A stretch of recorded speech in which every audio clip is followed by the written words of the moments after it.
everyone, welcome back to my YouTube channel. ഇന്നത്തെ വീഡിയോയിൽ നമ്മൾ നമ്മുടെ ഇംഗ്ലീഷ് ഫ്ലുവൻസി ചെക്ക് ചെയ്യാൻ പോവാണ്. അപ്പോൾ ആദ്യം തന്നെ എനിക്ക് നിങ്ങളോട് ചോദിക്കാനുള്ളത്, എങ്ങനെയുള്ള ഒരാളെയാണ് നമുക്ക് ഇംഗ്ലീഷിൽ ഫ്ലുവന്റ് ആണ് എന്ന് പറയാൻ പറ്റുക? അതായത് ഇംഗ്ലീഷ് ഫ്ലുവന്റ് ആണ് എന്ന് പറയുമ്പോൾ ആ ഒരാൾക്ക് എന്ത് ക്വാളിറ്റീസ് ഒക്കെയാണ് വേണ്ടത്?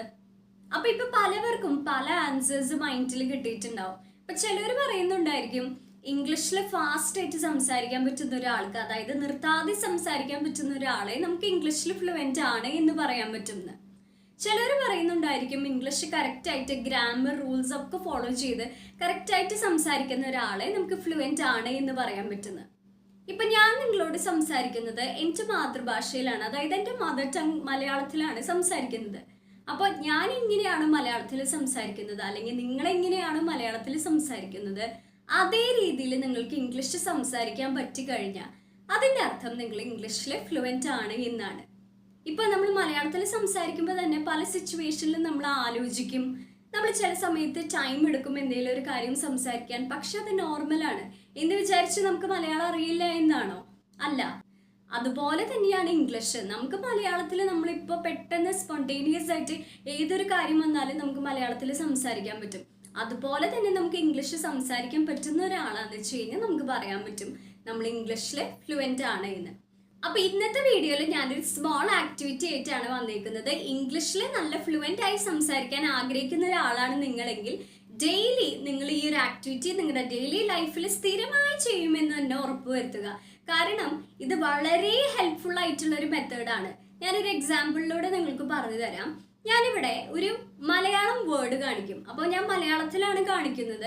അപ്പോൾ നിങ്ങൾക്ക് ആദ്യം ഒന്ന് ഈസി ആയിട്ട് പിന്നെ അത് കഴിഞ്ഞ് നമുക്ക് ഇംഗ്ലീഷിലേക്ക് പോവാം. അപ്പോൾ ഒന്നും കൂടി മനസ്സിലാവാൻ വേണ്ടിയിട്ടാണ് ആദ്യം നമ്മൾ മലയാളത്തിൽ ചെയ്യുന്നത്. അപ്പോൾ ഞാനിവിടെ മലയാളത്തിൽ ഒരു വാക്ക് കാണിക്കും. ആ വാക്ക് കണ്ട ഉടൻ നിങ്ങളുടെ മനസ്സിൽ നിങ്ങളൊരു സെന്റൻസ് ഫോം ചെയ്യണം. അതായത് എത്രയും പെട്ടെന്ന് ആ വേർഡ് കണ്ട ഉടൻ നിങ്ങളുടെ മനസ്സിൽ ആദ്യം വരുന്ന സെന്റൻസ് നിങ്ങൾ പറയാൻ മാക്സിമം ട്രൈ ചെയ്യാം. മലയാളത്തിൽ പറഞ്ഞാൽ മതി. ഇപ്പൊ ഞാനൊരു എക്സാമ്പിൾ പറയാം. അപ്പൊ ഇവിടെ ഒരു കാര്യം ശ്രദ്ധിക്കുക, നിങ്ങളൊരു സെന്റൻസ് പറയുമ്പോൾ ആ സെന്റൻസിൽ ഈ വേർഡ് ഇല്ലേ എന്ന് ഉറപ്പ് വരുത്തുക. ഓക്കെ, ആദ്യത്തെ വേർഡ് എന്ന് പറയുന്നത് വെള്ളം. ഇപ്പൊ പലവർക്കും സെന്റൻസുകൾ മനസ്സിൽ ഫോം ചെയ്തിട്ടുണ്ടാവും. ഇപ്പൊ ഞാൻ ഏറ്റവും ഈസി ആയിട്ട് എനിക്ക് പറയാൻ പറ്റുന്നത് ഞാൻ ഇന്ന് വെള്ളം കുടിച്ചു എന്ന് പറയും, അല്ലെങ്കിൽ വെള്ളം പാഴാക്കരുത് എന്ന് പറയാൻ പറ്റും. അതാണ് എനിക്ക് ഏറ്റവും ഈസി ആയിട്ട് തോന്നിയത്. അപ്പൊ നിങ്ങൾക്ക് പലവർക്കും പല സെന്റൻസുകളാവും ഇപ്പൊ കിട്ടിയിട്ടുണ്ടാവുക. അപ്പൊ ഇപ്പൊ നിങ്ങൾ വിചാരിക്കുന്നുണ്ടാവും എന്തൊരു ഈസി ആയിട്ടുള്ള ഗെയിമാണ്, ഒരു വേർഡ് എടുത്ത് അത് മലയാളത്തിൽ തന്നെ പറയാം, അത് ഈസി അല്ലേ എന്ന് വിചാരിക്കുന്നുണ്ടാവും. അപ്പൊ ഇപ്പൊ നിങ്ങൾക്ക് ഈസി ആയിട്ട് പറയാൻ പറ്റിയത് എന്തുകൊണ്ടാണ്? നിങ്ങൾ മലയാളത്തിൽ ഫ്ലുവന്റ് ആയതുകൊണ്ടാണ്. ഇനി നമ്മൾ ഇതേ ഗെയിം നമ്മൾ ഇംഗ്ലീഷിൽ നോക്കാൻ പോവാണ്. അപ്പൊ എന്താ ചെയ്യേണ്ടത്? ഇംഗ്ലീഷിൽ നമ്മളൊരു വേർഡ് കണ്ട ഉടൻ നമ്മൾ അതിനെക്കുറിച്ച് ഒരു സെന്റൻസ് ഫോം ചെയ്യണം. അപ്പൊ ഞാൻ നിങ്ങൾക്ക് ആദ്യം ഞാനൊരു എക്സാമ്പിൾ കാണിച്ചു തരാം. ഇപ്പൊ സ്കൈ. അപ്പൊ പെട്ടെന്ന് എനിക്ക് ഓർമ്മ വന്നത് സ്കൈ ഈസ് ബ്ലൂ എന്നാണ്. ഇനി ചോക്ലേറ്റ്സ്. I love chocolates. എനിക്ക് ചോക്ലേറ്റ്സ് വളരെ ഇഷ്ടമാണ്. അപ്പൊ ഇതാണ് എനിക്ക് ഓർമ്മ വന്നത്. അപ്പൊ ഇപ്പൊ നിങ്ങൾക്ക് മനസ്സിലായില്ലേ? വളരെ ഈസി ആയിട്ടുള്ള സെന്റൻസുകളായാലും മതി, കുറെ വലിയ സെന്റൻസുകളൊന്നും പറയണമെന്നില്ല. നിങ്ങളുടെ മനസ്സിൽ എന്താണ് ആദ്യം ഓടി വരുന്നത് അത് നിങ്ങൾ പറയാൻ മാക്സിമം ട്രൈ ചെയ്യാം. അപ്പൊ ഞാനിവിടെ സ്ക്രീനിൽ കുറച്ച് വേർഡ്സുകൾ കാണിക്കും. അപ്പൊ ഇവിടെ ഒരു കാര്യം ശ്രദ്ധിക്കുക, വേർഡ്സുകൾ പെട്ടെന്ന് മാറും. അപ്പൊ നമ്മളിവിടെ ചെക്ക് ചെയ്യുന്നത് നമ്മുടെ ഇംഗ്ലീഷിന്റെ ഫ്ലുവൻസി ആണ്. അപ്പൊ ഈസി ആയിട്ട് കുറെ നേരം എടുത്ത് നമുക്ക് ആൻസർ ചെയ്യാൻ പറ്റില്ല. നിങ്ങൾക്ക് എത്ര ഫാസ്റ്റ് ആയിട്ട് നിങ്ങൾക്ക് ആൻസർ ചെയ്യാൻ പറ്റുന്നു അത്രയും നിങ്ങൾ ഹാപ്പി ആയിക്കോ. നിങ്ങൾക്ക് ഇംഗ്ലീഷിൽ ഫ്ലുവന്റ് ആവാൻ അധികം വർക്ക് ചെയ്യേണ്ട ആവശ്യമില്ല. എത്രയും പെട്ടെന്ന് തന്നെ നിങ്ങൾക്ക് ഫ്ലുവന്റ് ആക്കാൻ പറ്റും എന്ന് മനസ്സിലാക്കുക. ഇനിയിപ്പോൾ നിങ്ങൾക്കൊന്നും പറയാൻ പറ്റിയില്ലെങ്കിൽ ഒട്ടും വിഷമിക്കണ്ട, നമുക്ക് പറ്റാത്തൊരു കാര്യമല്ല നമുക്ക് ചെയ്യാൻ പറ്റാം. അപ്പൊ എന്തായാലും നമുക്ക് ഇംഗ്ലീഷിൽ ഫ്ലുവന്റ് ആവാനുള്ള കുറേ വീഡിയോസ് ഞാൻ ഇനി വരും ദിവസങ്ങളിൽ ചെയ്യുന്നതായിരിക്കും. അപ്പൊ വീഡിയോസ് ഒക്കെ കറക്റ്റ് ആയിട്ട് ഫോളോ ചെയ്ത് കഴിഞ്ഞാൽ നമുക്കും ഇംഗ്ലീഷിൽ സംസാരിക്കാം. ഓക്കെ,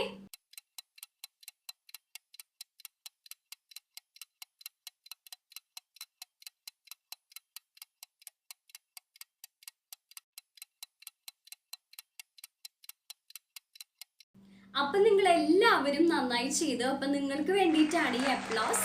അപ്പൊ ഇവിടെ ഒരു കാര്യം ശ്രദ്ധിക്കുക, നമ്മൾ സെന്റൻസ് ഫോം ചെയ്യുമ്പോൾ ചിലർക്ക് വളരെ ഈസി ആയിട്ട് സെന്റൻസ് ഫോം ചെയ്യാൻ പറ്റിയിട്ടുണ്ടാവും.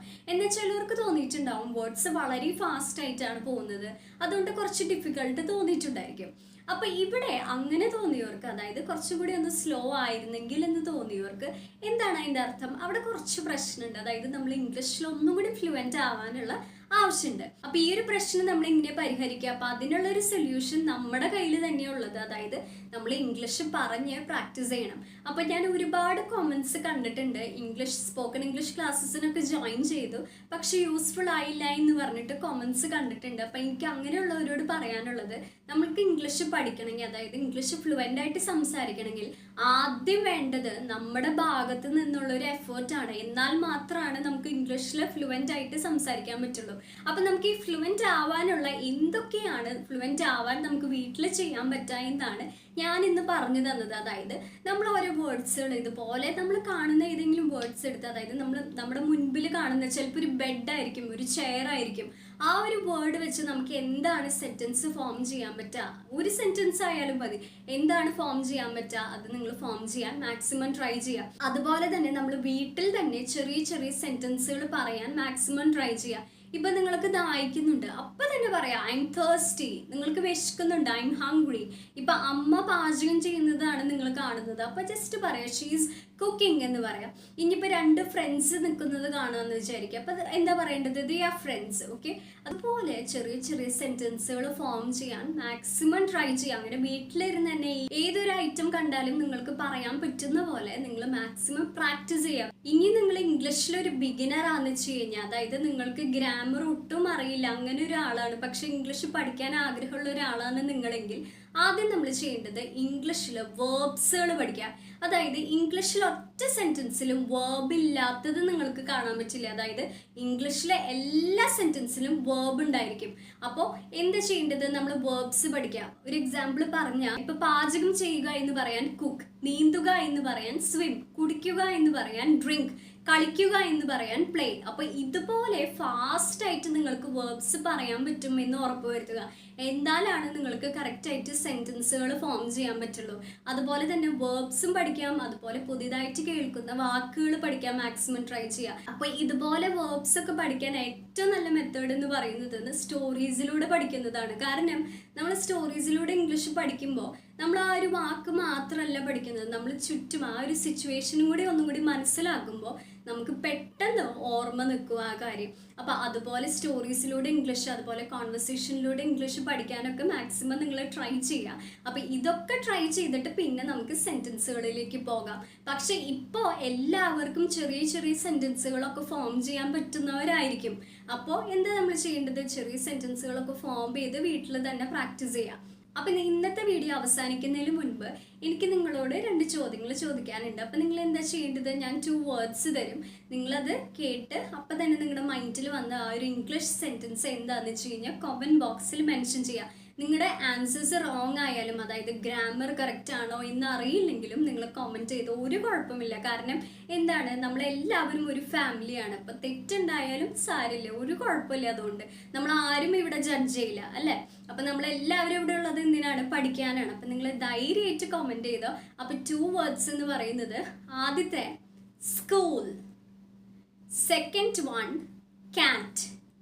അപ്പൊ നിങ്ങളുടെ സെന്റൻസുകൾ കമന്റ് ബോക്സിൽ മെൻഷൻ ചെയ്യാൻ മറക്കരുത്. അപ്പൊ അടുത്തൊരു വീഡിയോ ആയിട്ട് മറ്റൊരു ദിവസം കാണാം. Thank you for watching.